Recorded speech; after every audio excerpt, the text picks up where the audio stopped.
43-year-old man is brought to the emergency department by his wife after a near syncopal episode. He was doing yard work when he began feeling dizzy and had to lie down. Earlier in the day, he was started on lisinopril. Okay, he is fully oriented. Pulse 100, BP is 92/60, and serum electrolytes are normal.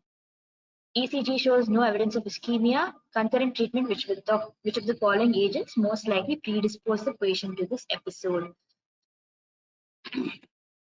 What was started for the patient to have near syncopal episode? What can it be? And he's on lisinopril too. What is lisinopril? AC inhibitor for it is an antihypertensive. He started on one more drug, both of which has causes low BP. Okay. Okay, let's go with C then.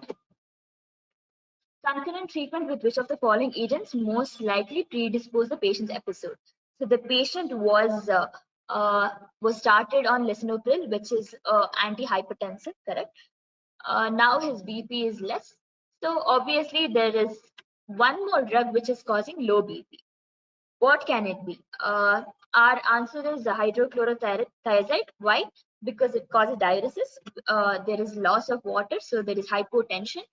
So along with lisinopril, so there are two antihypertensive drugs which is acting on the patient. So that can cause an episode of low blood pressure. Correct? Atorvastatin is unnecessary here because it is hyperlipidemic, anti-hyperlipidemic drug.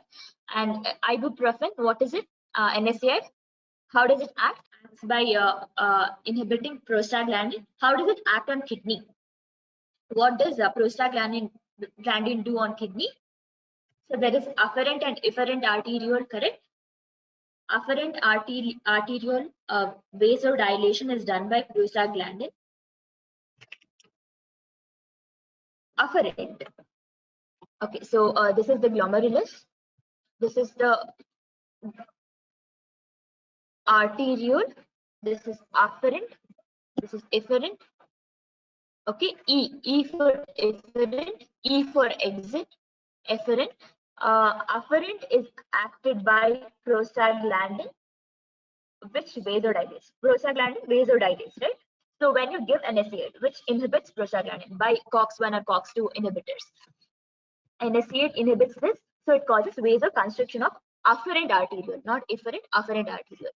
So efferent is acted by angiotensin 2, right? Angiotensin 2, what it does, it causes vasoconstriction of the efferent arteriole. Did everyone get this? Very important concept.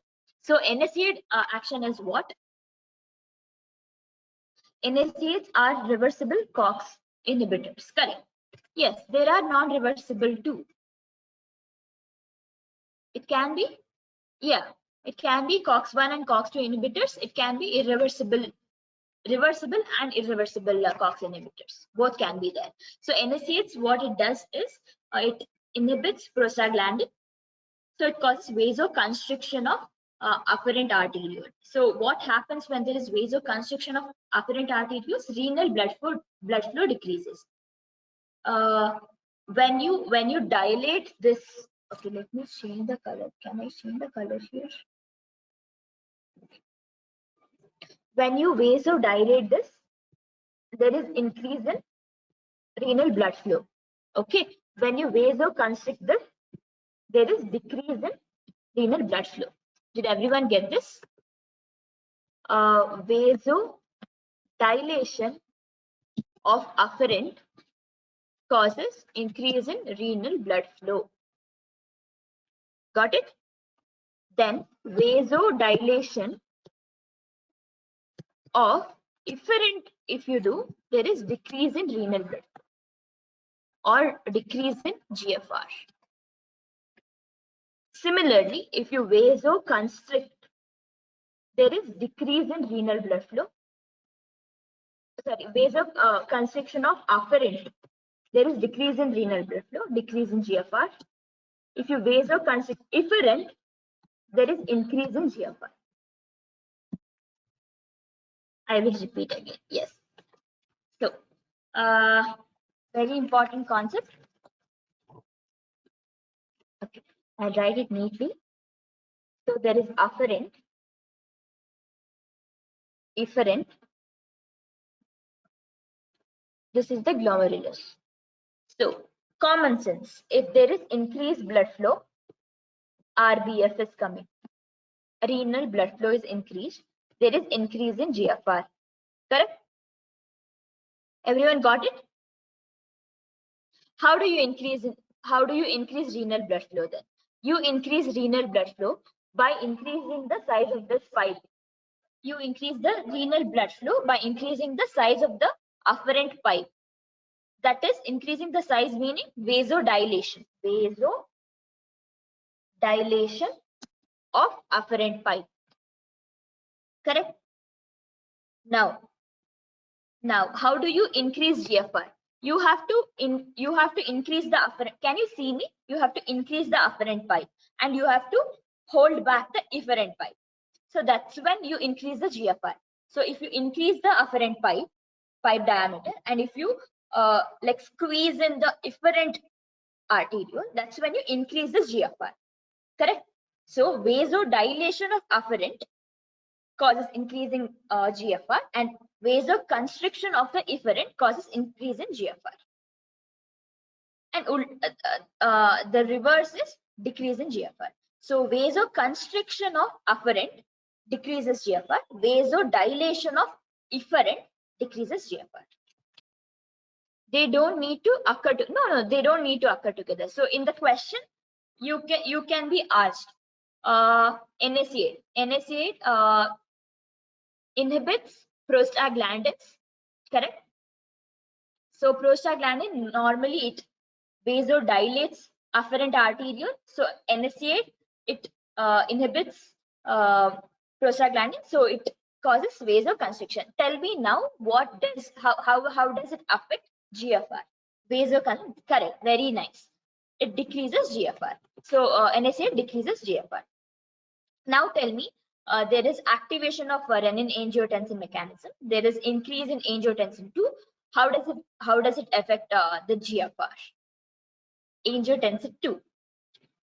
For some reason, there is activation of RAAS system. For let's say the patient is bleeding, there is hemorrhage. There is activation of RAAS system. There is increase in angiotensin 2. What is the GFR? So angiotensin 2 acts on efferent arteriole, causes vasoconstriction, correct? Very correct. Correct. You're right. Increases GFR via constriction of efferent. Very nice. I'm glad you got it. Then let's go with the answer. So that is the mechanism of NSAID. So ibuprofen causes decrease in GFR, right? Causes decrease in GFR. So it need not cause decrease in blood pressure, because it is acting only on kidney. Lithium is what? Lithium is used in what? What disease? Bipolar disorder, correct. And what is the what heart condition is the side effect of lithium? There is something Epstein anomaly. Very, very correct. So that is atrialization of the ventricle. So the basically the valves are just down and they are occupying the space of ventricle. Okay, let's see the answer. All trimethoprim and sulfamethoxazole, that is antibiotic, that doesn't come here. So you just have to understand the question is asking blood pressure is low, something related to decreased blood pressure, that is diuretic, or see metformin is what? Anti-diabetic, that doesn't cause any of this. Which anti-diabetic causes orthostatic hypertension? Hypotension, orthostatic hypotension. Sodium glucose 2 transporter in the kidneys. Okay, SGL2 transporter in the kidneys. I'm guessing that canaliflossin, those drugs causes orthostatic hypotension. Okay, that also causes which side effect? SGL2 transporters inhibitors, SGL2 inhibitors, UTI. Correct. vulvovaginal candidiasis, because glucose is excreting in the body, in the urine. Okay, let's go with the answers. I hope you got it. So hydrochlorothiazide is a thiazide diuretic which inhibits the sodium chloride transporter in the distal convoluted tubule. Sodium chloride transporter. Okay, it is the first line agent for treating hypertension. Patients who are taking diuretics or are volume depleted are at the higher risk of first dose hypertension when additional. See, there are concomitant use of another antihypertensive. So there is hypotension. Okay, atorvastatin is a statin. Okay, HMG CoA reductase inhibitor, which is irrelevant here. This, let's read. Ibuprofen is an NSAID which is anti-inflammatory, correct, by reversibly inhibiting the COX-1 and COX-2, because it would actually decrease an AC inhibitors kinin mediated synthesis of prostaglandin. So basically, it inhibits prostaglandin synthesis. So, or it inhibits the activity of prostaglandin. What it does, it would decrease lisinopril hypotensive effect rather than enhancing, right? So what it does is it constricts the afferent arteriole, as you told, correct? So there is no renal blood flow. So the body is still conserving blood, still conserving fluid in the body, right? Because it might activate RAS system also, right? So there is a decrease in GFR, there is activation of RAS system, and there is activation of there is release of angiotensin 2, and then there is acts almost opposite, correct? And there is a retention of water and sodium, correct? That is reverse of whatever we are talking about. Lithium, no, because it is treated, it is used in treatment of bipolar disorder. Trimethoprim and sulfamethoxazole, it is antibiotic. Metformin is a biguanide used in type 2 diabetes mellitus. Thanks for watching. Please give a thumbs up and subscribe for more.